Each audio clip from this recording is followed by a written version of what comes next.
Class seventh. आज मैं आपको आपकी हिंदी की द्वितीय पाठ्यपुस्तक से पाठ 18 मुहावरे और लोकोक्तियाँ समझाने जा रही हूँ। क्लास सेवेंथ मुहावरे बेटा आपने हाफ ईयरली एग्जामिनेशन में पढ़ा था। अब आपको एनुअल एग्जामिनेशन के लिए लोकोक्तियाँ पढ़ना है और समझना है। लोकोक्तियाँ पढ़ने से पहले बेटा आप मुहावरे के बारे में एक बार और जान लीजिए। साथ ही साथ मुहावरे और लोकोक्तियों में क्या अंतर है ये भी बेटा भली भांति समझ लीजिए। मुहावरे जो होता है बेटा वो एक विशेष अर्थ देते हैं। जो भी मुहावरा होता है वो आपको जो अर्थ प्रदान करता है वो विशेष होता है। और जो मुहावरे होते हैं बेटा ये वाक्य के एक अंश होते हैं। और मुहावरे वाक्य के बीच में आते हैं। तो मुहावरे जो होते हैं बेटा एक तो ये विशेष अर्थ देते हैं, दूसरा ये वाक्य के बीच में आते हैं, वाक्य के अंश होते हैं। मुहावरा शब्द बेटा अरबी भाषा से लिया गया है और जिसका अर्थ होता है कि अभ्यास करना। हिंदी भाषा में अगर हम मुहावरों का प्रयोग करते हैं बेटा तो हमारी भाषा क्या है, सुंदर भी होती है, अत्यधिक प्रभाव भी डालती है, हमारी बात संक्षिप्त और सरल हो जाती है।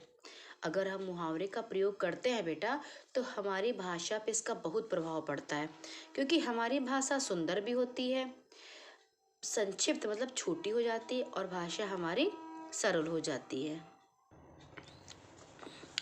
ये वाक्यांश होते हैं और इनका प्रयोग करते समय बेटा इनका शाब्दिक अर्थ ना लेकर विशेष अर्थ लिया जाता है। जो वाक्यांश अपने सामान्य अर्थ को छोड़कर किसी विशेष अर्थ को प्रकट करते हैं वह मुहावरा कहलाते। अब आइए बेटा लोकोक्तियाँ, पेज नंबर 224 पर। मुहावरे जो होते हैं बेटा एक विशेष अर्थ प्रदान करते हैं, जबकि लोकोक्तियाँ क्या होता है बेटा, लोक द्वारा कही गई उक्ति लोकोक्ति कहलाती है। मतलब कि लोक द्वारा कही गई बात, लोक द्वारा कही गई उक्ति ही लोकोक्ति कहलाती। और लोकोक्ति का जो शाब्दिक अर्थ होता है बेटा वह होता है लोक प्रसिद्ध। लोक उक्ति देखिए, अगर आप बांटेंगे तो लोक और फिर उक्तियाँ यानी लोक द्वारा कही गई उक्तियाँ, और इसका शाब्दिक अर्थ होता है लोक प्रसिद्ध उक्ति या कथन। इसे कहावत भी कहते हैं और ये स्वतंत्र वाक्य होते हैं। लोकोक्तियों का प्रयोग बेटा अपने वाक्य के अंत में किया जाता है, जबकि मुहावरे का प्रयोग बेटा वाक्य के बीच में किया जाता है। तो यहाँ पे बेटा आपकी लोकोक्तियाँ दी गई और आपको प्रत्येक लोकोक्ति का अर्थ पढ़ना है। और उसके बाद बेटा आज आपको कॉपी वर्क भी करना है। तो चलिए एक बार लोकोक्तियों का अर्थ देख लीजिए। अंधों में काना राजा मतलब मूर्खों में थोड़ा ज्ञानी, ये इसका अर्थ है।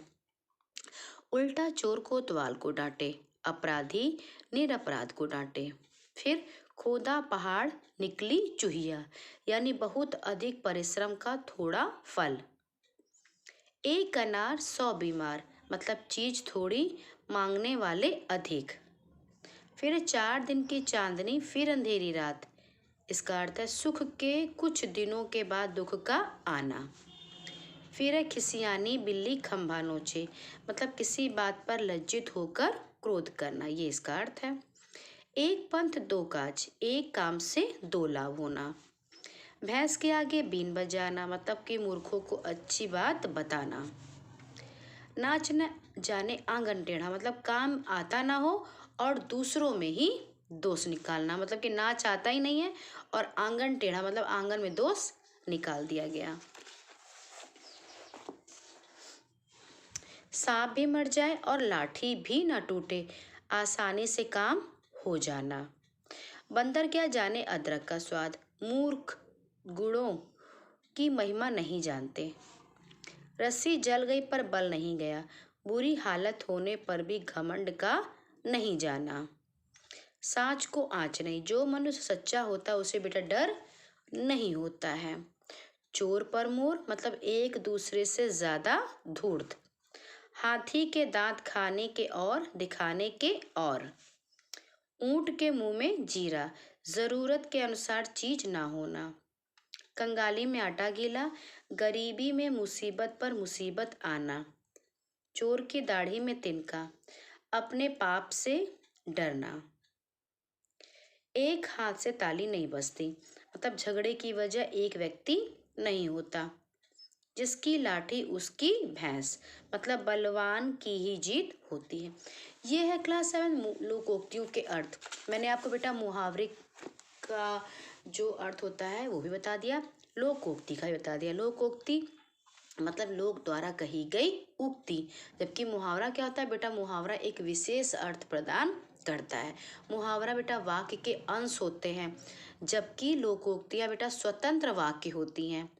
मुहावरे का प्रयोग हम अपने वाक्य के बीच में करते हैं, लोकोक्ति का अर्थ हम लोकोक्तियों का प्रयोग हम वाक्य के अंत में करते हैं। लोकोक्ति और मुहावरे दोनों के प्रयोग से बेटा हमारी भाषा जो है सरल होती है, संक्षिप्त होती है, सुंदर लगती है, साथ ही साथ बेटा ये प्रभाव भी डालती है। तो क्लास 7 आपको लोकोक्ति समझ में आ गई। जितनी भी लोकोक्ति दी बेटा 1 से 20 तक दी है, और आपको 1 से 20 तक की लोकोक्तियों का अर्थ अच्छे से समझना है। और आज आपको कॉपी वर्क भी करना, जो आपको PDF में दिया जाएगा। मुहावरे का बेटा कॉपी वर्क और अभ्यास कार्य आपने जब मुहावरा किया था तब कर लिया था। अब लोकोक्ति का करना है, तो बेटा जितना शेष भाग इस पाठ से बेटा जितना शेष भाग लोकोक्तियों का है आपको आज वही करना है। तो क्लास 7 लोकोक्तियों का अर्थ भी पढ़ना है और बेटा आपको कॉपी वर्क भी करना है।